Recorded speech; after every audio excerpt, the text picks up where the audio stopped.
Welcome to Power of the Tribe podcast. I'm your host, John Connors. I'm also the founder and head instructor of Connors Martial Arts. We teach Brazilian Jiu-Jitsu, Muay Thai kickboxing, and mixed martial arts. And we're right here in Norwood, Mass. If you're interested in finding the inner badass in yourself, come see us. Give us a call. Send us a message. And I'm here with my co-host, Dan Robin. How you doing, Dan? Good. How you doing, John? Dan, I want to start with a shout-out to Scott Miller because he's the one that gave us our theme music, and it's so good, man. The guy is such a talented musician, man. It's unbelievable. Yeah. He gave me a bunch of stuff to pick from. They were all so good. I was hard to pick one, but thank you, Scott. That's awesome music. Did we never thank him before? We probably did, but you might as well throw Get another thanks. Yeah, why not? Isn't that the thing? You always should have gratitude. That's kind of a new agey thing, right? You should have an attitude of gratitude, Dan. I hadn't heard it, but You haven't heard that? no.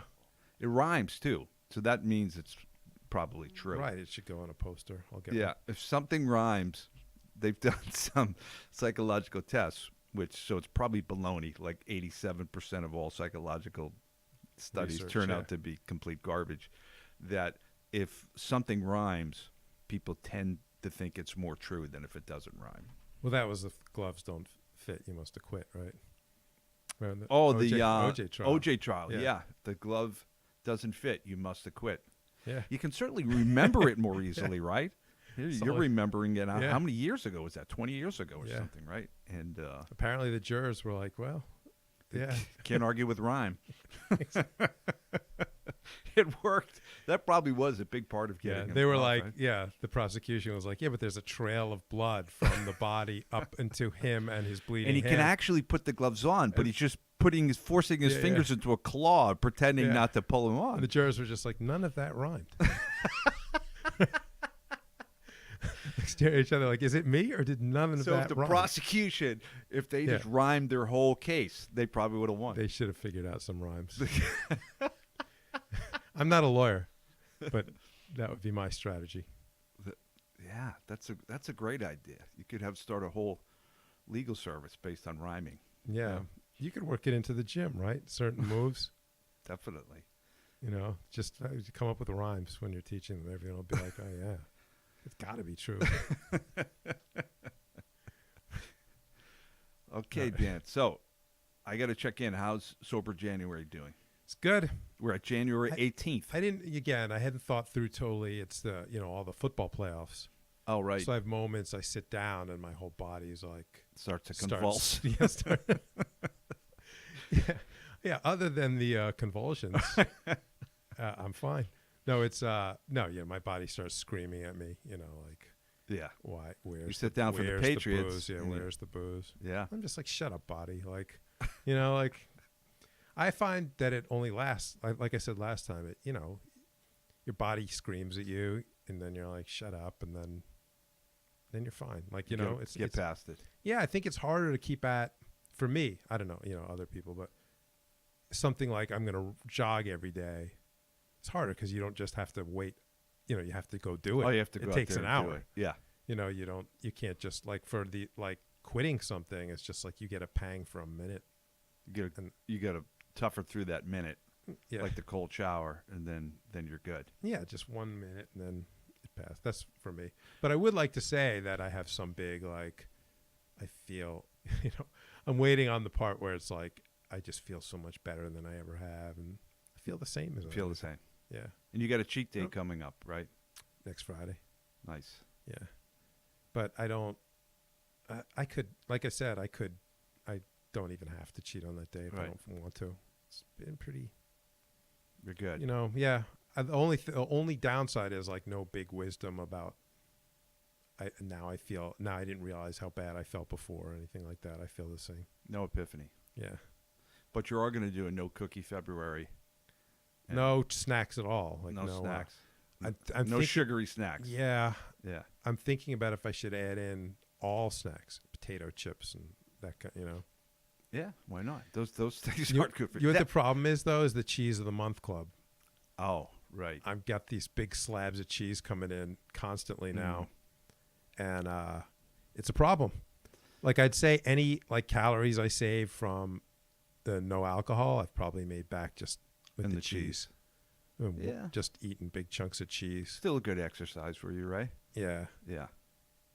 But I don't know, like the cheese, I assume cheese isn't that good for you. I'm not a nutritionist. I think cheese is very dense in calories. So, yeah. So if you're taking bites out of a hunk of cheese, like I have been for 2 weeks, Yeah. I'm guessing. Sometimes that's when it gets the worst. Like I have crackers and I'm like, it seems almost refined, right? It's very, yes, it's sophisticated, a little dainty, and you're like, how can this be putting weight on it? It's a tiny cracker and a little bit of cheese. Yeah. Then you eat 57 of them. Yeah. And then you run out of crackers and there's just like a little bit of cheese left and you're like, hell with it. And you just pick up a hunk of cheese and just start taking bites out of it. And that moment, you know, you're not being healthy. Yeah. I'm probably like 12% cheese right now. Like if you did like a blood test, like 12% body fat, it's like you're 12% just cheese. We're not even going to measure you by body fat percentage. It's cheese percentage. Yeah. Like I could imagine that. Like I've never seen this. You're like 9% cheese. I do have a doctor. So you probably have more real cheese in you than most of those cheesy snacks out there that they're selling. Yeah. Yeah, like Cheez-Its and whatever. Yeah. And so that's a problem for the snacking for February, but I could do only cheese maybe. Like I said, for me, the important thing is the parameters. Set the parameters, and then I'll stick to it. Yeah. Like I keep told the you, cheese and get rid of the other stuff. Only cheese for snacks. Yeah. Maybe that's what I'll do. Except I'm going to Florida for a week, and I told you I'm not going to hold myself to it for that week. I think I'll tell spring break for you. Yeah, I think I'll be like, not go crazy for that week, but I'm not going to put the limitations. And I might add. So I think I briefly said this to you. I might add more. I don't see why I have to have only one goal per month.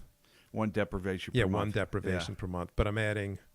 So that's my deprivation, but I might also be like, I'm going to run 4 days a week for sure. Yeah. Because I'm not doing that either. Like I need to. I know when I set these goals, then I always follow them. And if I don't, they're gone. Yeah. Slippery slope. And I could run through the vacation too. So, Could frolic. Yeah, I'll frolic on the beach along the beach. It counts as a run. It counts. Okay, Dan. So last week we started going through our list of dark truths, and we got through one, exactly one, and there's 22, I believe. Right. And so, just in case, I'm sure everyone has listened to all the episodes, but just in case someone at least missed, once. Yeah. No, really. You have to listen a few times to get really, each time you pick up something new. It's like the Big Lebowski. Yeah, exactly. I love that movie. I saw it in the theaters, and I didn't think it was that great. I was slightly disappointed with the Coen brothers. Right. And every time I've watched it since, I've appreciated it more. Exactly. Really and strange. Our podcast is exactly like that.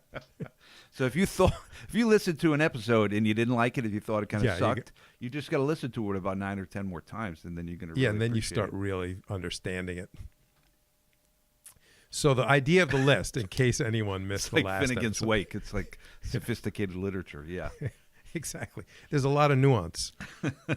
Probably most of our listeners aren't catching the nuance. I'll say that right now. But the list, in case anyone missed it, it said dark truths of life or something like that, right? Dark truths of life. And the idea wasn't that the list itself is important. It's just that a lot of the things on the list are things you hear, right? Like you hear elsewhere, like advice you hear, or, they're sort of... They're seemingly negative pieces of advice. That's why it's dark truth. But it's. Right. I think the premise is you got to face that this is a reality, or you're just deluding yourself. Right.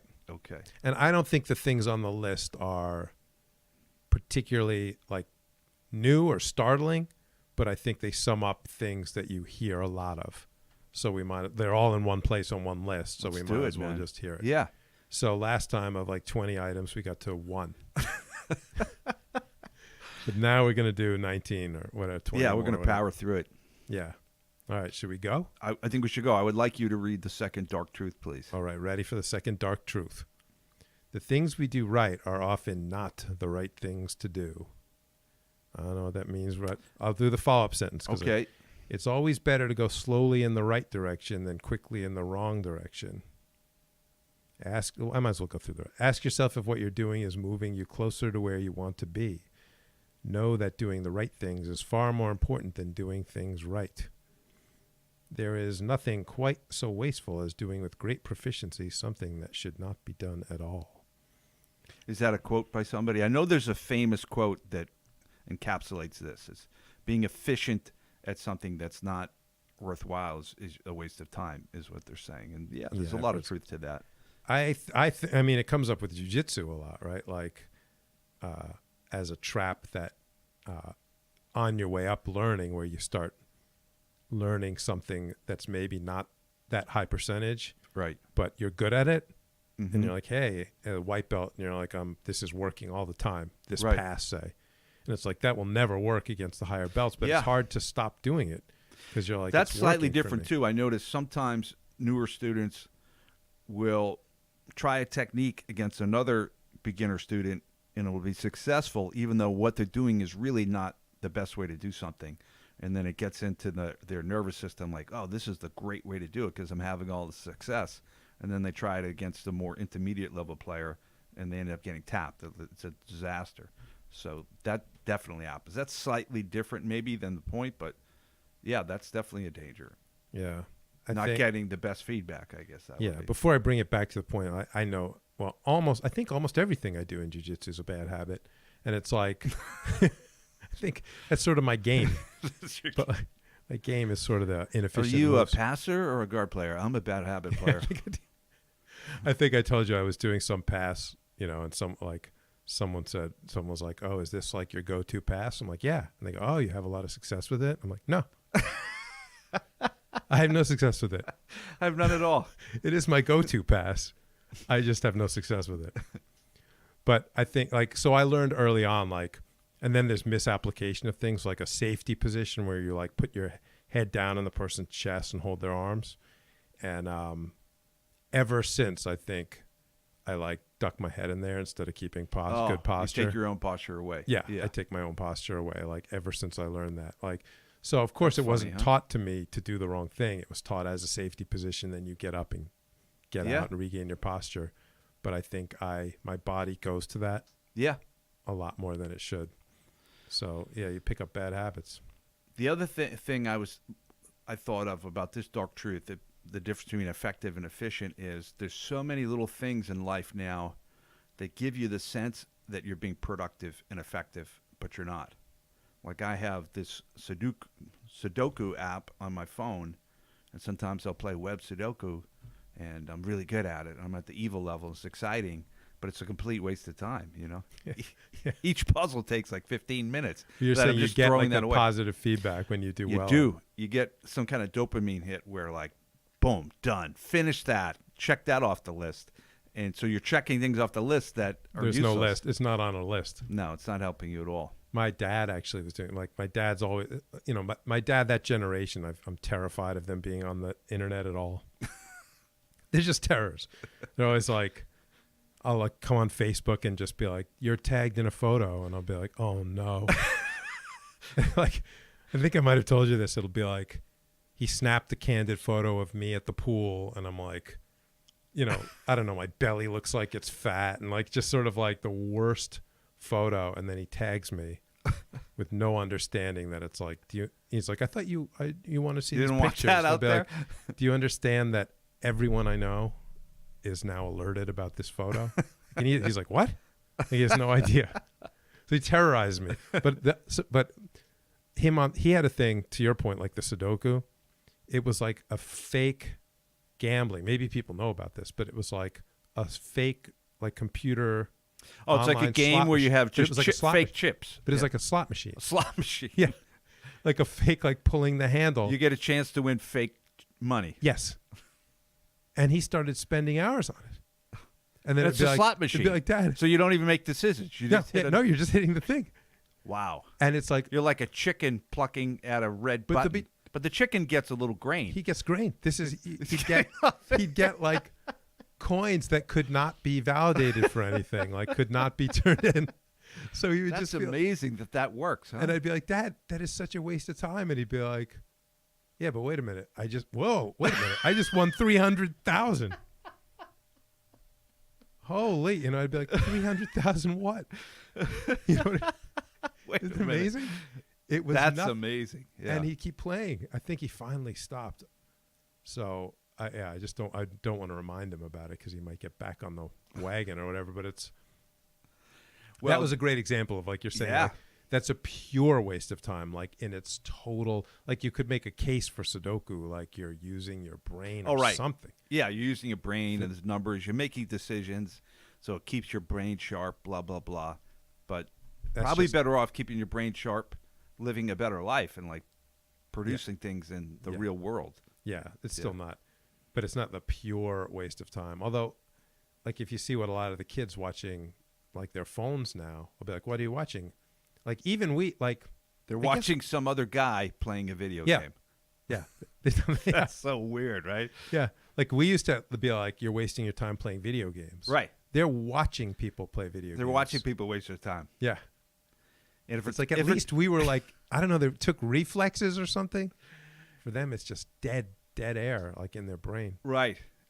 And we may actually be in a computer simulation.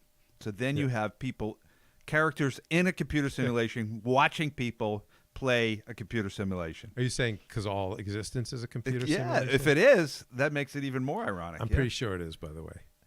I thought so. There was 2 events that happened that really solidified the fact that this is a computer simulation. So to be not clear, real. you're saying all reality. All is a reality is a computer computer simulation. Donald Trump got elected president.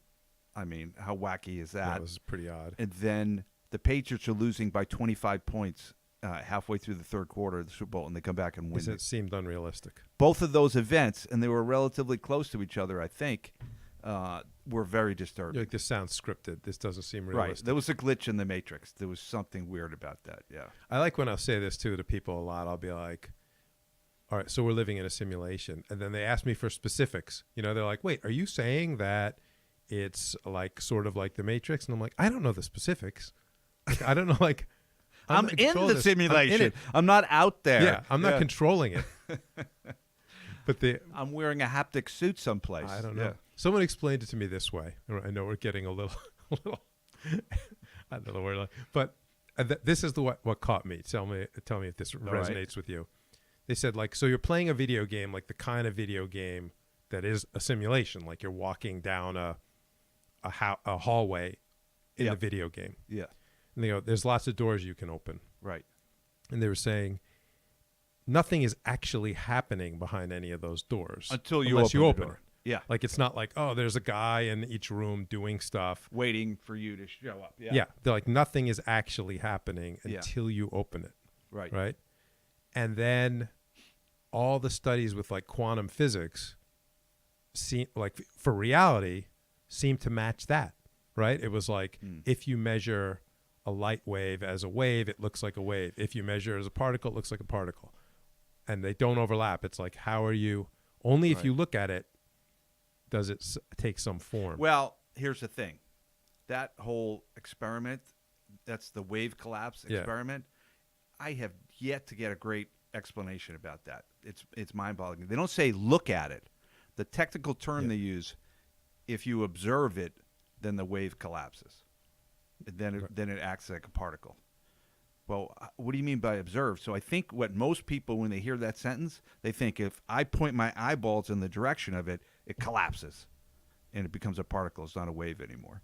But I don't think that's what it is. I think when you observe something, you're firing a photon at it so you can know where it is and you can see it. You know what I mean? You're reflecting light on it. So that's technically observing. It's been so long since So then that has an interaction with the electron, and then that causes the wave to collapse. But I don't know.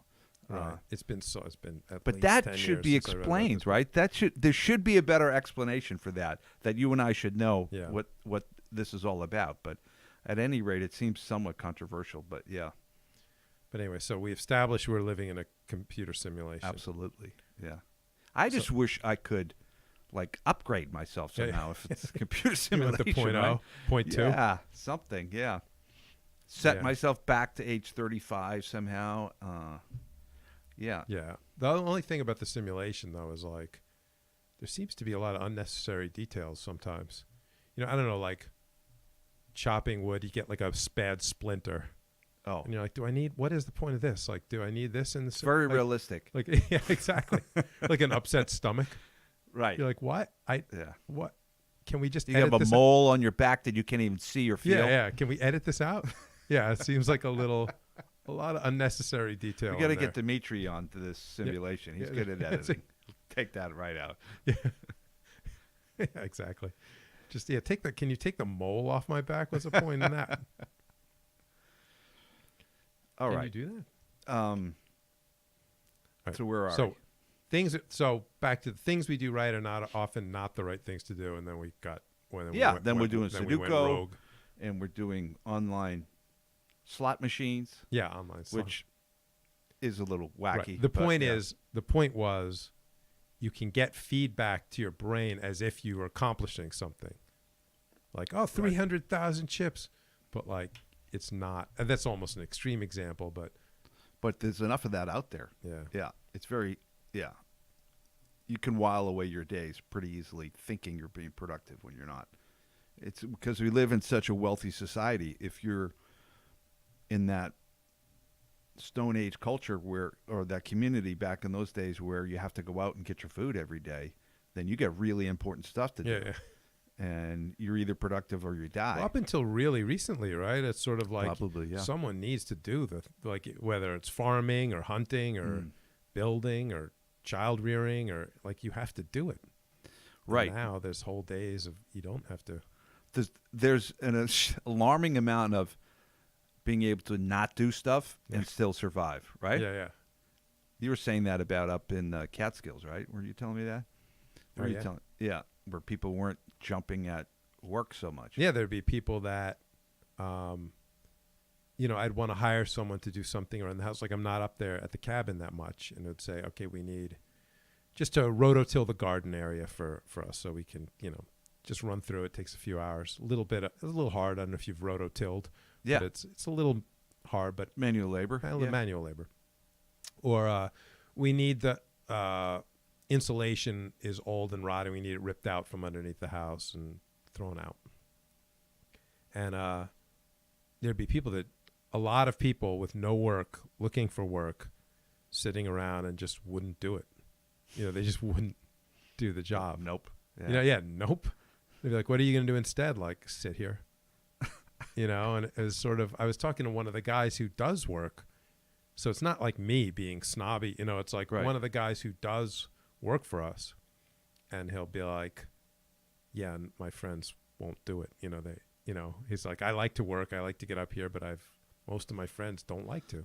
I guess that's a success problem. Our society's so well off now that people don't have to do that stuff to survive. Yeah. Yeah. I mean, they're doing just fine, right? I'm sure they've got pretty comfortable situation, big screen TV, something to eat, beer in the fridge. Big screen TVs are pretty inexpensive these days. Giving them away, yeah. Okay, let's do dark truth number 3, please. The unhappiest folks are those who care the most about what everyone thinks. Oh, that's interesting. Yeah, I think it's probably... I think there's something to that. Yeah. Are they the unhappiest? No, I don't think they're the unhappiest. I have a different theory. I think, because I somewhat fall under this category where I do think about what other people, how they're feeling. I'm sort of, I think, a little socially probably overly sensitive. And then, you end up overthinking things, and you get in these open loops. Did I offend that person? I didn't mean to, and this type of thing. Yeah, it everyone wastes knows a lot of energy. It's an issue. It's sort of a known issue with teenagers, right? Like it's sort of the imaginary audience. There's two things, right? One is specific interactions with a person, where you're like, oh, did I offend that person? Right. And then there's the imaginary audience, where you're like, how am I coming across to people? Like, am I a fool? Like, it's like the teenager going to school with a pimple, and they're like, everyone is laughing at me. And you're like, who's laughing? Who's paying attention? They just have this imaginary audience that's evaluating them all the time. Right. So that can cause you some misery and some suffering. But I also think that people that are attuned socially like that, they probably do have good friends. They probably have a social network, because valuable to them. So I don't think they're the unhappiest people. I do think they probably suffer needlessly sometimes. I think the unhappiest people, Dan, are the most disagreeable people. So if we look at disagreeability as the ability to be satisfied. So if we have a pizza or we're splitting between us and there's 8 slices, if we're average agreeableness, we'll each be happy with 4. But a very disagreeable person could start making the argument, I actually deserve 7 of these slices because I'm bigger than you. I worked out. You already ate. Or they could say, you know what, you don't deserve any of this. I deserve all of it. So disagreeable people have, they're kind of miscalibrated. So they expect so much more that they basically go through life feeling dissatisfied, I think, most of the time. They always find a way, you're saying, to... Yeah, they're always going to be complaining about something. They're in a beautiful 5-star restaurant on a wonderful day and they're going to be complaining about something, you know? Yeah. Those are the unhappiest people, I think. And you say you see them at the gym, right? Where, like, they just come in and they'll just be something. I'm more sensitive to it. So I used to take everyone coming through the door like everyone is built the same, and I just, try to make sure people have I still try to make sure people have a great experience. But, 1 out of 100 people are going to be in that 1% category of disagreeability. And once you sense that, you realize there's nothing you're probably going to do to satisfy this person. And then I pull back my energy to try to satisfy them. And it's kind of counter to what you would think you would do. So if somebody comes in, they start complaining, you start responding to them. So then you get this person who's 1% disagreeable. They're in that tier. They end up getting 100 times more your attention than the agreeable person. Right.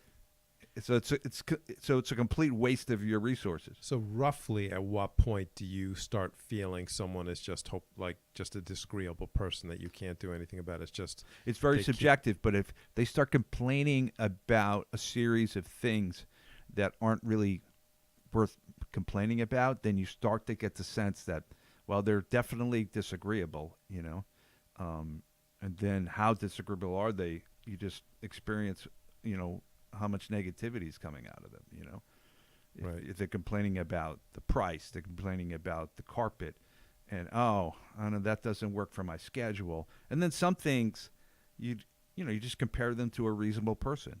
We're open 7 days a week. We have classes early morning, noon, and night, and on the weekends. And if they're like, yeah, I don't, this doesn't work with my schedule, then I'm like, well, obviously they're crazy because they could find something. And that's not what a reasonable person would say. The reasonable person would say, that's an amazing schedule. That's unbelievable. So I just start tuning into those things and realize that I don't want to fall into the trap of overinvesting my resources and trying to please that person, Yeah. So those are the unhappiest. They have to be, right? And a take-home point you're saying is if you identify someone that seems disagreeable and they'll never be satisfied, don't waste your energy. I think, you got to allocate your resources. We only have so much time and energy. I don't want to be pouring it all down that hole of somebody who is completely disagreeable. Do you think you could spot, not this is a central trait, but spot in yourself, like, I'm being too disagreeable or I'm headed in this direction? That's a great question, Dan. I think current science says that the average person of average agreeability is like 55% disagreeable. Right. And that's like some sort of, survival and reproduction trait to ask for a little bit more than you really deserve. So that's what the average person is. I think it's very hard to self-evaluate. It's really hard, right? I think I'm probably average. Sometimes I feel like I'm a little agreeable, but then sometimes I feel like I'm disagreeable, so I'm not sure. I think it's hard to self-evaluate because that's your reality. You're like, so when you're highly disagreeable, you probably think you're perfectly reasonable. It's just that the whole world sucks and it's come up short. And these so-called beautiful 5-star restaurants are really lacking, So or like the $160 bottles of wine. Tastes like crap. Regular bottles of wine. Yeah. The only difference is you appreciate wine. It's just that one particular wine didn't measure up to the price for you, But if you were really disagreeable, you'd be like, This 160 is mediocre, but everything less expensive is undrinkable. Yeah, right. Right. And also that I just rolled my eyes. It didn't like ruin my night. Or, Right. I Right. wasn't like storming around for 3 days. My professional assessment of you, Dan, is I would say you're at probably average, slightly agreeable. Yeah. Yeah. You have a professional assessment? That's Yeah. my professional assessment. That's my expert assessment. I notice the word expert is tossed around ridiculously easily these days. So that's my I expert sometimes opinion. think I'm too agreeable. I think I change too much about like based on who Probably. I'm talking to, or I kind of read what they're That's like. the and thing about agreeability. The great thing about if you are agreeable is you can appreciate life so much more. Things don't have to be perfect and you can still appreciate it. The downside is you kind of get the short end of the stick sometimes and you get pushed around a little bit by the disagreeable people. So if you have some self-awareness, protect yourself from the disagreeable people. And here's a term I invented, strategically disagreeable. If you're strategically disagreeable at times, or you're acting in a way that's not true to how you really feel, in certain circumstances, it can help you get more out of life and have a better experience. Yeah. All right. All right. Hey, we're moving along. We're flying through this. What are we on now? The We're at fourth dark 4, truth? Yeah. Dark truth. The people you surround yourself with will make you or break you. And then surround yourself with positive people, positive influences. Let them serve as subtle yet continuous reminders to be your very best. Yeah, I think that's one that's sort of out there and has been proven to be true, and it makes sense, right, when you think about it. I always like to use some common sense when I hear something. Does this just kind of make sense? It does, right? Yeah. The one thing I found, though, is so people are like, yeah, just be positive and be around positive. Well, I don't know about the positive part, but the people around you are going to affect you. So if you're around people who are physically fitter, you're going to tend to gravitate toward that mean. You'll be fitter as well. And if you're around people that are completely unfit, your fitness will probably slip too, right? Right. I think I might have even said this on an early podcast where I went to a high school where public school, but I can't remember, 30 people went to Ivy League schools or some insane number like that. And so you could feel like I'm just goofing around and slacking, but you're working a lot harder than like you'd be like the top student at another high school. Right. Do you know what I mean? Because you feel your like standards are different. Yeah. Yeah, you just feel like you could feel like, oh, I'm not even much of a student. But I wouldn't like not hand something in, or you know what I mean, or I wouldn't just be like I didn't learn any of this for the test, or Yeah. And so looking back, it was like, well, I always did my work, but it just seemed like I wasn't a top student because of all these other people. We're driving so hard. Yeah. Yeah. Because that was 30. It was like 30 at Ivy League, and then there's very comparable schools to Ivy League out there too. So everyone was aiming at that. So you felt like, well, I'm not I'm not those guys, but then you come to another high school and you're like, or you see my kids in high school and you're like, oh wow, like, the standards there are much lower. So I didn't even notice, but I was definitely affected by who was around me. Power of the tribe, Dan. Yeah. We should create a podcast based on that idea. Yeah. Well, I don't know. Yeah, I don't know. Okay, let's go to the dark truth. I don't know if that's dark, but This doesn't seem dark. I'm not sure any of these are dark, really. All right. Being real and straightforward may not make you the most popular person in the room, but it will make you the right friends and contacts. That's interesting. I don't like the word real. Yeah. It's so subjective. I don't know exactly what he means by that. I know what you mean, because that feels to me like one of those words that everyone will say. Yeah. And it will have no, like I'm the realest guy out there, and it'll mean like it can mean a lot of things. Either they're not at all, or it's like people that are extremely rude. It'll be like people just don't like it when I'm real, and it's like, no, you're not real. Right. You're being rude. The one what I don't like is the word honest. When people are like, I'm just going to be honest. You're fat and ugly. Yeah. It's like, that's not honesty. That's being candid, being frank maybe. But I think we should reserve the use of the word honesty to when the person using it suffers a loss or is at risk of a loss. So if I say to you, Dan, this $20 bill on the floor, I think you dropped it, and I give it back to you. That's me being honest, because I could otherwise keep the $20. Right. If I'm doing something that somehow benefits me, I mean, that's not really honest. Or if it hurts somebody else, I don't know if that's honest. I think it's an interesting subject, though. I was listening to Sam Harris yesterday on one of his recent podcasts.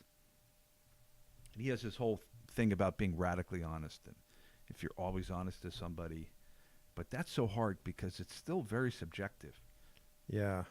Well, I always said it's just easier to go through life. Like some people get lost in, like, because you'll be like teaching your kids to be honest, like because that's what a good person does. Uh-huh. But it's even just practically, it's just easier to be honest. Oh, and you not don't have to juggle all the nonsense. Juggling things. You said, what did I tell them, or what did I, or then get caught later and trying to explain why you said it. Like it's just easier to be honest, I think. Yeah, and I think in personal relationships, it's interesting if I'm always honest. So I say, yeah, that shirt looks stupid or whatever. No, that's just an example. But what'll happen, I think Sam Harris's point is, you will alienate some people who are too sensitive to hear realistic criticism from you, but you'll be left with people who their egos are strong enough that they can survive some realistic feedback. And that's good people to have in your life. The people that are so sensitive that, Jesus, I said the wrong thing, and now they're flying off the handle. Right. They're probably not the best people to have in your network of friends anyways. But again, you can withhold honest things that hurt people feel like you don't have to. Well, there you go. That makes it tricky, is withholding being dishonest. So I think under the strict definition of it, you can't even withhold information. So that's where I start to disagree, though, right? I totally agree. I think human interaction should be nuanced and subtle. Like we're not robots where we're like, we're only going to speak factually. It's too complicated to do it that way, right? Yeah. I was like, or say someone came up and was like, your podcast sucks. Be like, why? Just being honest. Yeah, just being honest. And be like, well, what is it? Like, what was the benefit of that? You just be annoyed. And, I agree. Like, there'd be really no benefit. Yeah. So I guess you could make the case that if enough people told you that, you would stop wasting your time and stop doing it and do something else. Yeah, that's true, I guess. But also, I'm pretty you know what I mean? Like, I've had people say, like, I don't really listen. I'm like, that's fine. I don't care. What about this? What about when I go to tell somebody something, I balance compassion with honesty or directness and say, like you said, is it important that I convey this idea to them that's really not important to me but could be very painful to them? Is that important? Like, should there be a balance with compassion and directness or honesty or something? Yeah, I get. Seems like there should be. Right? What's that? You have to weigh it. You have to weigh both I think things. so, right? Or a lighter example, like I used to say, like I remember going to, when I was still taking my kids to the bus stop, take my kid to a bus stop, and one of the moms would be there, the only other parent there, and a mom would be there with like a blatantly new hairdo. Mm-hmm. And I would just feel like, oh no. Like walking up, I'd be like, because I'd be like, what do I say about the hair? Like, I'm stuck in hairdo conversation now. Oh, so you think you're forced to talk about? I just sort of come up, but it's a minefield, right? Like I'd come up and be like, "Oh, nice hair," and then like sometimes she'd like break into tears, like I hate it. And I'd be like, "Oh God," like I like it. I think what I found is just keep saying you like it. Like, oh, I like it.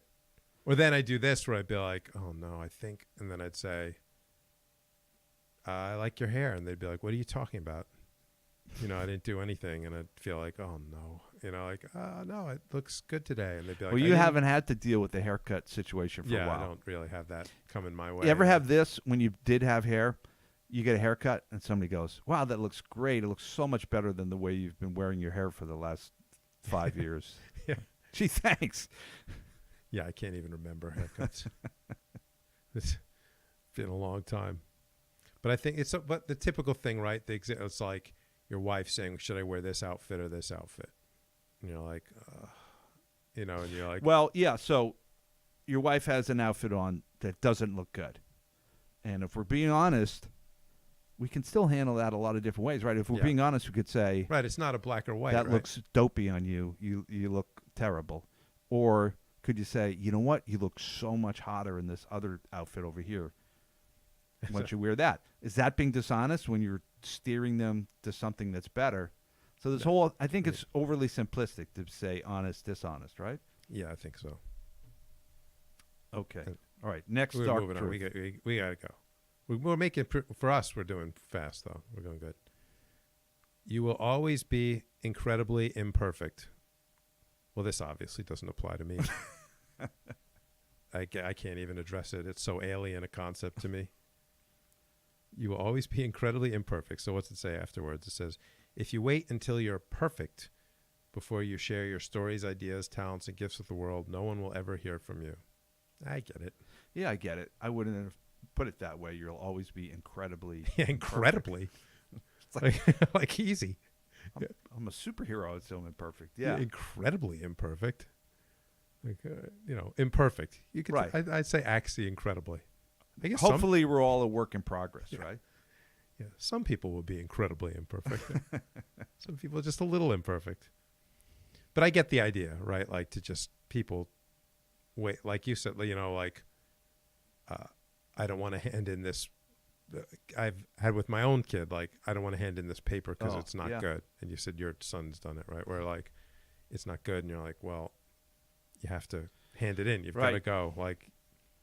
And then it's sort of like what we were talking about, the ego trap, where if you're waiting for conditions and you to be perfect before you put yourself out there, you'll never do anything. Yeah, right. And with jujitsu, right, like they always say, you're waiting till the right time to start, you'll never start because you're always busy or out of shape, or if you start saying, well, let me get in shape before I hit the gym, or let me wait until there's a million things to wait for, and it'll never happen.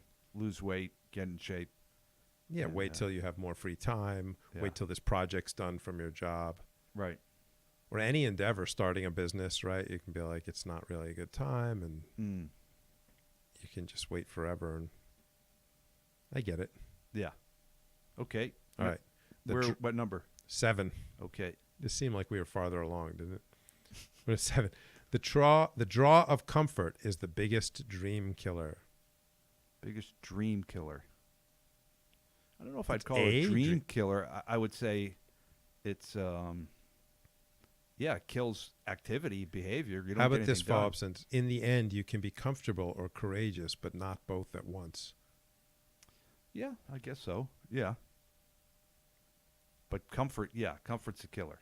If you're comfortable, you can Actually, you talk about that a lot. Yeah. You can very easily do nothing.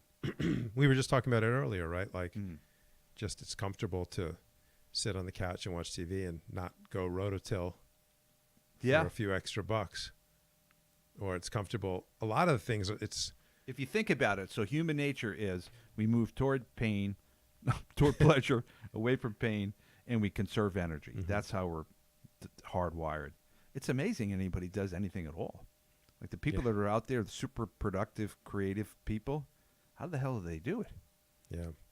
Well, the gym's a good example too, right? Like it's uncomfortable in there, wrestling with people or boxing with people, or it's uncomfortable. It takes energy, and it can be painful. So, yeah. I mean, every instinct is to not go, right? That's why I respect that you're doing a sober January, right, and a cheese only February. Yeah, and so forth. My cheese only February. That's going to be tough. Okay. All right. What's next? You cannot change what you refuse to confront. Sounds kind of a little overlap with.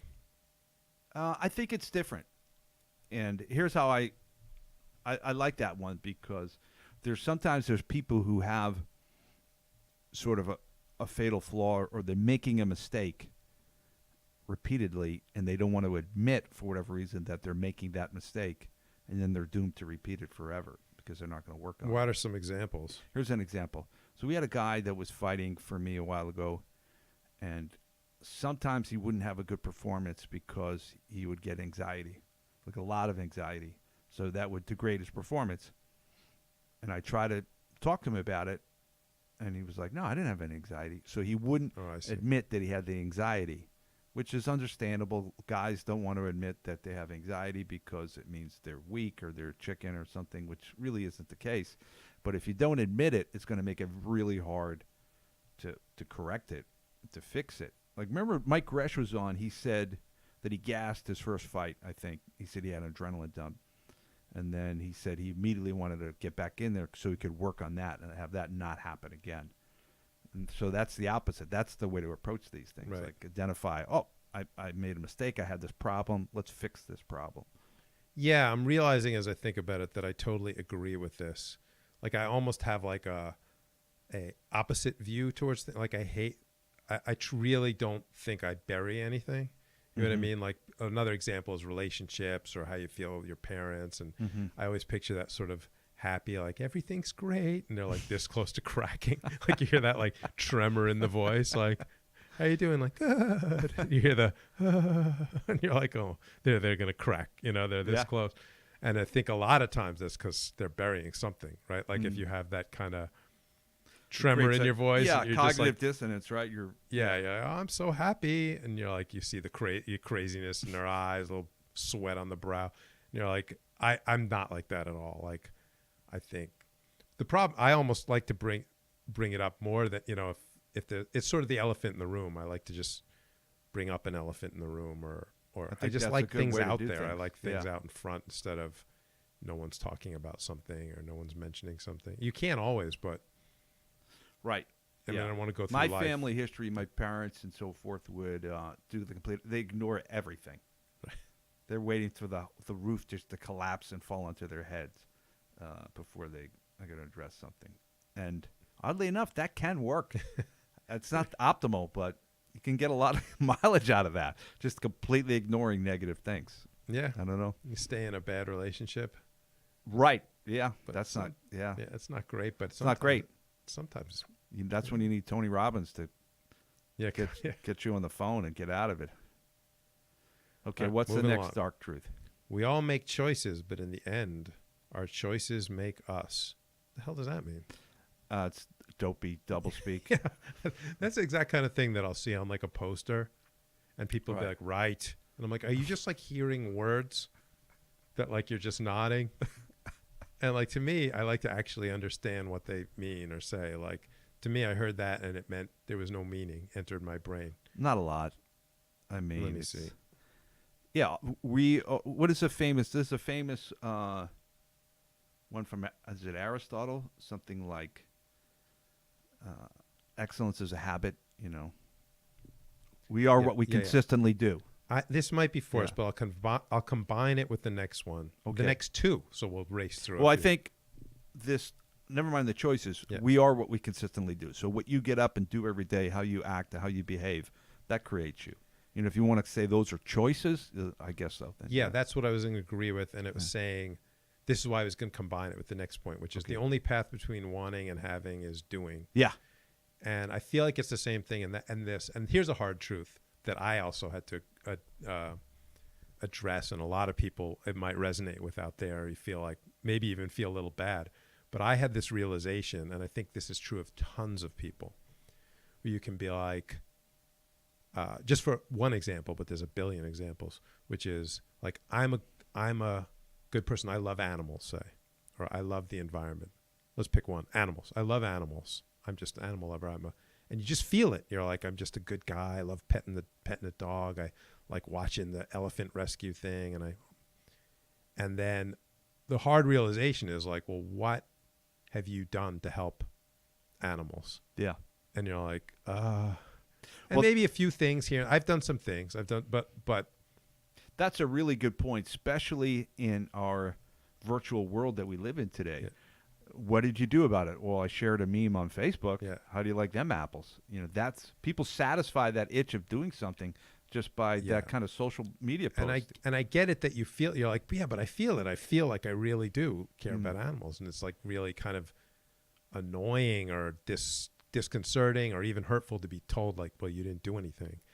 You know what I mean? Like, because you're like, yeah, but what are you saying? Like, but you have to do something. But that's the reality. Because it can be like someone you really don't like, you know, one of your friends who's like a business guy, just as an example, who just seems like, you know, not a nice guy. And they'll be like, he wrote a check for 10 grand to the ASPCA. And you're like, he's ahead of you. Like you know what I mean? Like he sent 5 grand to an elephant rescue, and you're like, yeah, but he's a jerk. And you're like, yeah, but I totally you know agree. what I mean? Like, and that's a sort of a hard I even see it truth, with sort of goal setting where, you know, people, what was that book in that crazy movie, The Secret, where, you know, we're going to make a vision board and put up these pictures of what we want in our life. That's great, but you're not really doing anything. You know what I mean? Like, you can put all the pictures you want on a vision board, but until you get up in the morning and start doing activities that make those things come real, nothing's going to happen. Right. So the board is fine if the next step is a list of actions. Yeah, and the next step is doing what's on the list. Yeah. It's the doing is the essential item. Like you could do the doing and not have a list, not have a vision board, not have a mantra, not write down your goals. But if you just did everything, you'd get there. Yeah. You know, so the doing is the essential part. Okay, what's next? It's all the same point to me. Okay. Your dreams come true only when you make them come true. That's what we're saying, right? Yeah. I guess a slightly subtle point where, yes, a lot of people are at home waiting for Hollywood to find them or something, right? Yeah, you got to get outside. I saw this interview. It was Seinfeld interviewing Alec Baldwin. Yeah. And they were saying in show business, they had their own terms for it and everything. And they were like, everyone knows that, especially in show business, because you have a lot of talented people, talented actors, singers, dancers. And they said there's a common thing that they were laughing about, that like some committee was just going to knock on your door and be like, oh, you're so talented and come with us. And it's like, it's not going to happen, right? Like the whole idea was like, and probably all the good-looking people in the United States just go to Hollywood. Right. And now they're suddenly average-looking because they're surrounded by a bunch of other great-looking people. There's just a lot. Or athletes. There's a lot of talented people out there, you know, and all kinds of things, all walks of life. And you have to bust your ass, right? Like whether it's athletics or show business. Very rare that somebody comes and knocks on your door. Yes. It did happen to me. Dimitri actually reached out to me and he said, you should start a podcast. Did he? Yeah, he did. That's how we got here, Dan. I was discovered. I was at a malt shop drinking a malt, and Is that true? Dimitri came by and gave me his business card. I was a little suspicious of him at first. So your advice is... sit at home, wait for Dimitri to email you. Right. Sit at home and someone will eventually knock on your door. That's our take-home advice. No, the opposite. That was a fluke. Yeah. All right. Let's do one more, and then we'll wrap it up. Because we're at the end of the page. Well, we made it through a page. The last two at the end of the page to finish off the page. Winners win, not because, I don't know. This sounds like a poster again to me. Let me finish. Winners win not because they're allowed to, but because they decide to. I feel like people go, hell yeah. But I'm like, what did that mean? What winners win not because they're allowed to, because they decide to. I think you see it in sports. You don't want to just go out there and kind of put in a good effort and see what happens. You want to have a more aggressive, sort of proactive attitude where you're going to seize the win. You're going to make something happen. Yeah, and a more positive attitude, would you say, to be like to see yourself winning? And because I think it's positive, but it's also sort of acquisitive. Like you're going to go out there and grab victory. You know, you're going to wait for victory to be presented to you. You're going to go out there and just take it from the other competitor. You know, because I just picture like if I was going to go compete, someone's like, "You need to decide to win." I'd be like, "All right." All right, I've decided I'm going to win. I can't imagine a competitor like, I decided I'm going to lose. You know, like you decide, what's that mean to decide? I don't know. But a lot of competition has slogans like that, right? Like it does. Well, if you can't to lose and stuff I think for the most part, you have to at least see yourself winning. Yeah. If you can't even picture yourself getting to your goal or overcoming, Right. it's probably not going to happen. Right. If achievement had no price, it would be of no value. I guess. Right. I mean, actually yeah. like that. I mean, it's true. Like we went out and we did the World Championships. We went out to Anaheim, and there's a big price. Yeah. There's a price of like a tremendous amount of training, eating healthy. Then you got to buy an airplane ticket and pay for a hotel, pay an entry fee there, and you got to spend all the time there. And you say all that adds value. yeah. So say you just And then it's hard. And then like you Yeah, got to right. struggle against other good people, and they give you a medal that goes around your neck. So that medal, I mean, you could probably buy it, Right. I don't know, for $5, $10 Right. or something. But the only thing that makes it valuable is all the effort that went into in it. jiu-jitsu, you can buy a belt for $5, right? Right. You buy a black belt. Right. Yeah. So you've sort of been preaching that too, of like training properly and preparing properly, and it's all for the payoff, right? Like so without the struggle would be you're a phenom and you just walk out there and you easily win. Right. It'd still be some payoff, right? But it would not. Yeah, Not not have the as same much value. unless there was a massive financial payoff for some reason. But yeah, it would be like you doing jiu-jitsu against a 5-year-old and, Yeah. and you win. I mean, it wouldn't be that interesting, right? It's only interesting because there's a struggle. Yeah. Yeah. Well, that's All right, good we're at the stuff, end Dan. yeah, we're a lot of We lot got of through a lot of slogans dark here, truths, huh? Yeah, we'll have to see if we want page 2 of the dark truths or not. we'll look into it see. before. We had exceptions to every dark truth, right? Yeah, Dimitri reached out to us, yeah. yeah, Yeah, that's life, right? There's no, I don't believe right. in. There's always an exception to the rule. Well, Dan, that was another great podcast. Thank you so much Yeah, sure. for your insights, your dark truths. And thank you folks out there for listening, and we'll see you next week. Thanks.